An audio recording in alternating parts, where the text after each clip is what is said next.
All right, guys, we are here in the Black Hills of South Dakota, just outside of Wyoming, across the border. And we are at Mount Rushmore.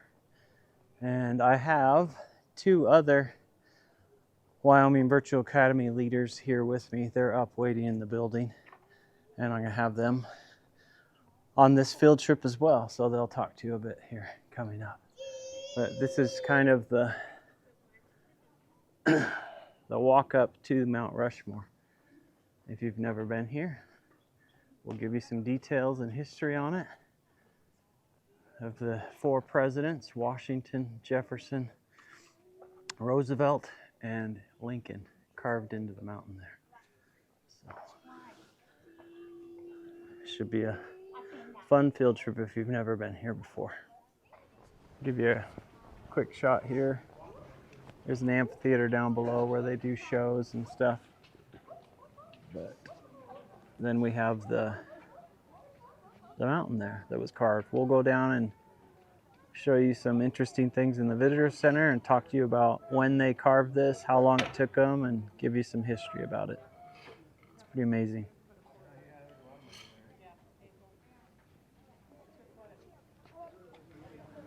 All right, let's go down. So Mrs. Stauffer runs our WIVA office and handles kind of everything behind the scenes, from your computers to making sure your classes are built so the teachers can teach within them and all this stuff. And she kind of runs the show, and she's been with WIVA for 14 years? 15 years now. Mrs. Williams is our K through 8 principal, and so a lot of you know who she is from seeing her in classrooms and field trips and assemblies and all that stuff. And you've been with WIVA how long now? I've been with WIVA 13 years, taught for 9. This is my 4th in administration. Okay. All right, guys. So what we're going to try and do is, we walked through the visitor center and we all got a bunch of facts in our head and we're going to attempt to share them with you. So to start, just to give you some general context, this was carved from 1927 to 1941 when money ran out and World War II was about to start. And it was a combination of private funds and federal government funds, and there was a little bit of wrestling back and forth between it being privately controlled by the sculptor Gutzon Borglum, who oversaw the whole project and kind of dreamed it up, and then the federal government and the National Park Service. We're going to share more facts with you. What else should we share? So an interesting thing that I saw is for some of the people to get up to carve, they could take the 700 stairs, or eventually they made a pulley system that was 1,300 feet. And the pulley would pull them up to the point wherever they were working. They had a lot of scaffolding going on, and those pulleys could carry some of the supplies up to 500 pounds each trip. But most of the men preferred the 700 stairs because the pulley system was uneasy and kind of bouncy. It sounded like it didn't feel real safe. So I thought that was interesting. What do you think, Miss Stauffer? Mount Rushmore was actually named after a lawyer from New York that came out here in the late 1800s. And I thought that was interesting. I never knew it was actually named after anybody. And the fact that... what made him so special? We were just trying to figure that out.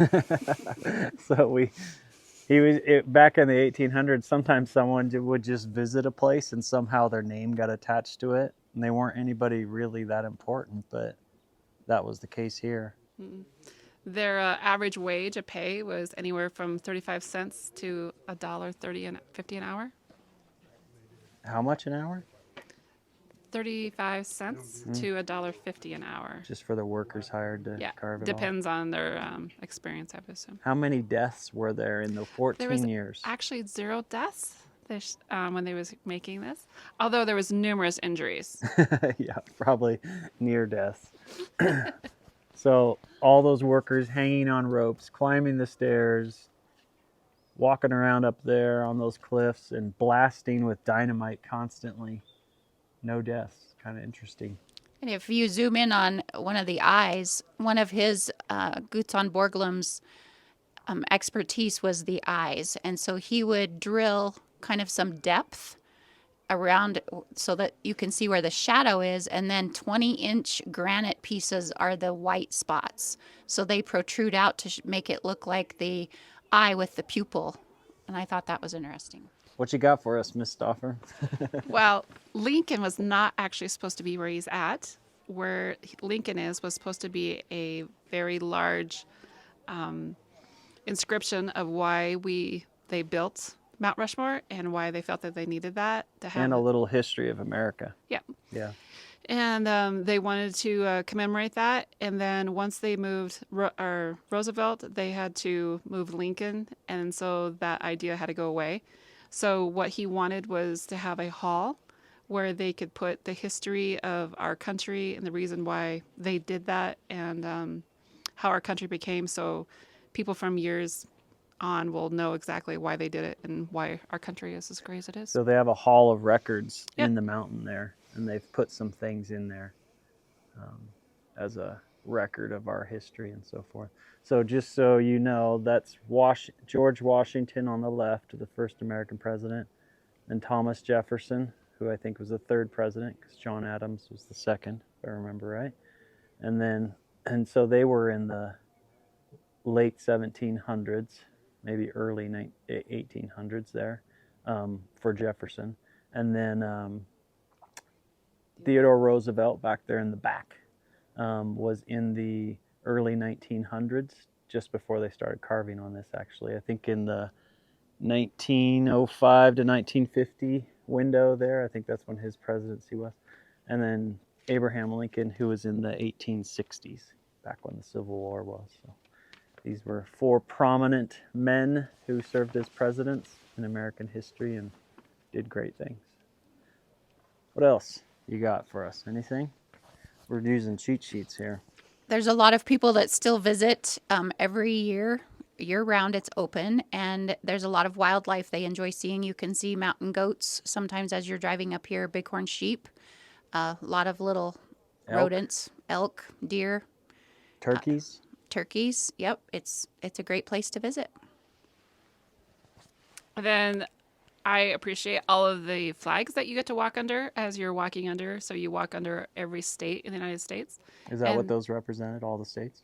And then they shows when they became into the Union and the years and their numbers as they came into the United States. I didn't realize that. I walked them through the flags at the beginning of the video, but I didn't realize it represented all the states. Mm-hmm.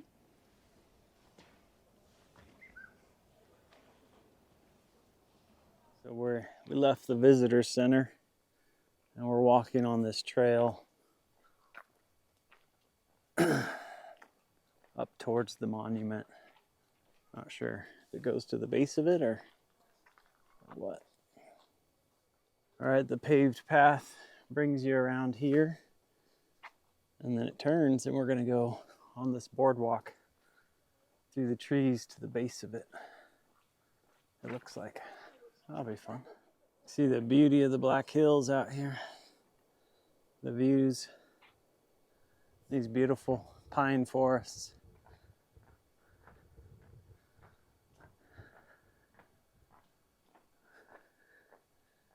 So the closer you get, the harder it is to see their faces. But again, here's the rubble pile. You can see the drill holes in the rocks from where they inserted dynamite or pried rock loose. And then there's the memorial. Again, Washington on the left, then Jefferson, then Roosevelt, Theodore Roosevelt in the back, and Abraham Lincoln on the right. And you can kind of see when we were talking about their eyes being carved out and with those pillars of granite as the shaft for the pupil to create the look of an eyeball. And they even put on Roosevelt's famous pince-nez. They were spectacles that pinched on your nose and just kind of hung there, and they might have a little light chain that connected to your lapel so he could read and see things. But they even put those in there.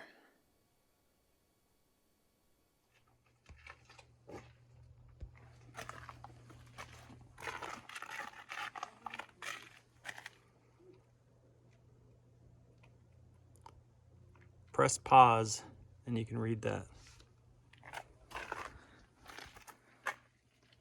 Press pause and you can read that.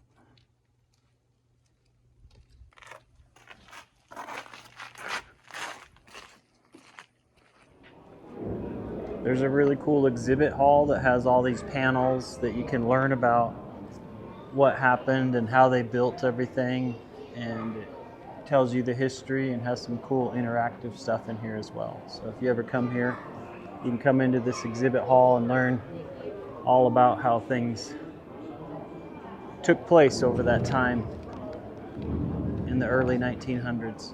You guys can see that they built scaffolding high up on the cliffs and anchored it to the cliff as they could. They would drill holes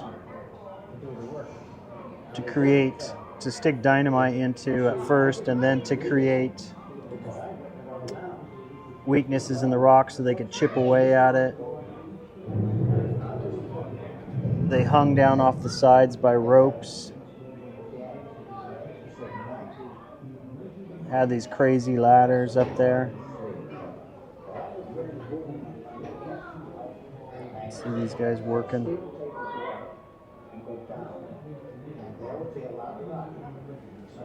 Some of the equipment that they used.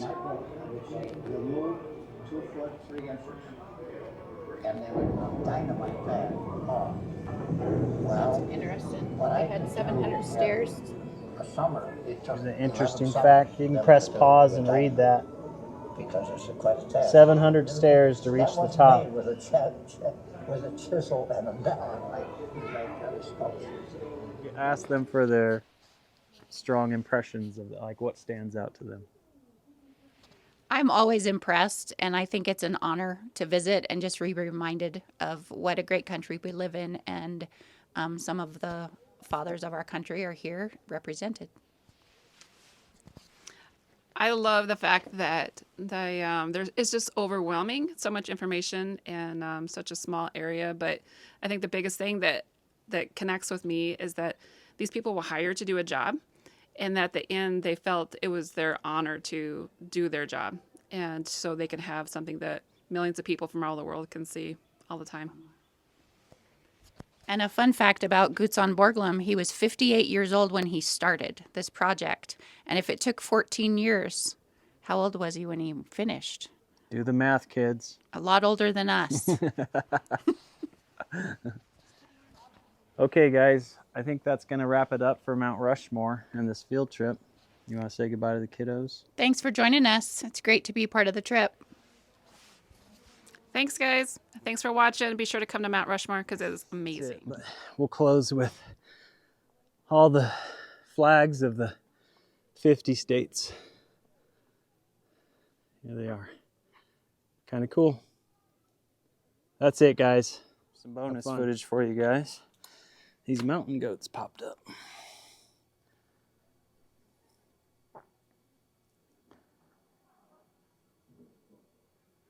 You find these all over the western United States and up in Canada. And they're usually up in high, cliffy, crazy places that seem like a mountain goat, like there'll be a wall of granite with little ledges. And you'd think they can't really walk on those edges, and they can leap from place to place, and they just have crazy balance. They're really interesting animals. I believe the males and females grow horns, but they stay short like that. They're really small horns.